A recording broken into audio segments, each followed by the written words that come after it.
Ladies and gentlemen, welcome back to Driven Wyld. Today we are talking about our Doordash drivers and customers getting scammed in New York City. So recently I got an email from one of my subscribers. Anonymous sender. Thank you so much for emailing me about this and making this video possible. As a Doordash driver and customer, she was noticing that there are some discrepancies into what she was supposed to be expecting in terms of fees and everything else as a customer and what is supposed to be going to the driver. Now, I don't know the validity of this, but I am intrigued by the concept. So with that said, we are talking about everything that is being said in this email. What she is saying, how New York City operates very differently for every other part of the country for the most part, and everything in between. But before we do that, let's go over a quick disclaimer. The content of this video does not contain, is never intended to be, legal, business, financial, tax, or health advice of any kind. This video is for entertainment purposes only. It is advised that you conduct your own research and consult qualified professionals before applying anything you find online. I also want to be clear that the things that I'm going to be discussing is pretty much New York City based, and I guess you can consider Seattle too, but not really.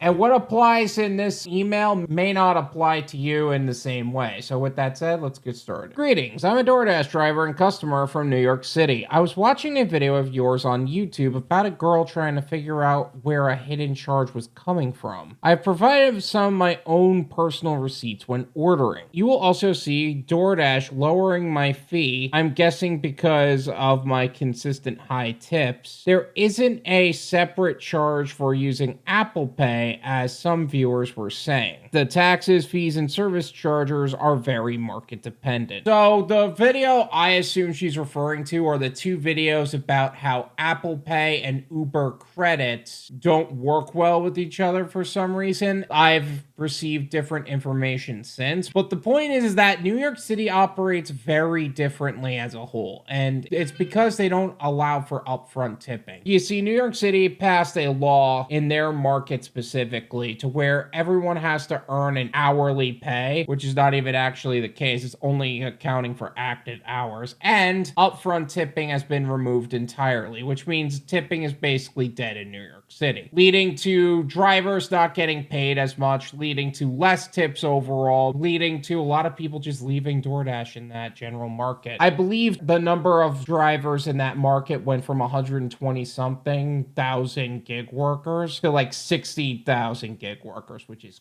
crazy low. Also, in New York City, there isn't a way to tip before or while ordering. Tipping is usually done after ordering, forcing the customer to reopen the app and to add a tip, sometimes even forgetting. This is why drivers cannot see the tip before accepting an order, but only the estimated payout, giving Doordash the opportunity to lower base pay due to the tip amount. Well, let's have a look at some of these receipts, because I don't know how accurate that statement is 100%. The reason why it's an estimated payout system is because it's based on an hourly minimum. But that also said, Doordash has been known to adjust the rates based on how much a customer is choosing the tip. Whether it's by a lot or a little is a different conversation. Still a big loss for the driver. Okay, so this person ordered a Chipotle meal for a delivery fee that would have been $3.49 and ended up spending only 49 cents, which did lead to a discount. But that doesn't necessarily mean that driver's only getting 49 cents, especially if they spent a long time on the order. That said, I can 100% imagine how Doordash would find a way to skim some of the tips for themselves and prove that Doordash is actually stealing tips. We got another one for McDonald's where that was a $30 tip added, which honestly, that is pretty impressive. Same fee, but this time they're not even making it like they're saving $3. And this time we got a Dykeman Express restaurant order where this time they don't even have a delivery fee. Now, one of the things she did open up is the NYC regulatory response fee, which is the fee that Doordash justifies putting onto the customer for not having upfront tipping. So they claim that's going to help pay the driver, which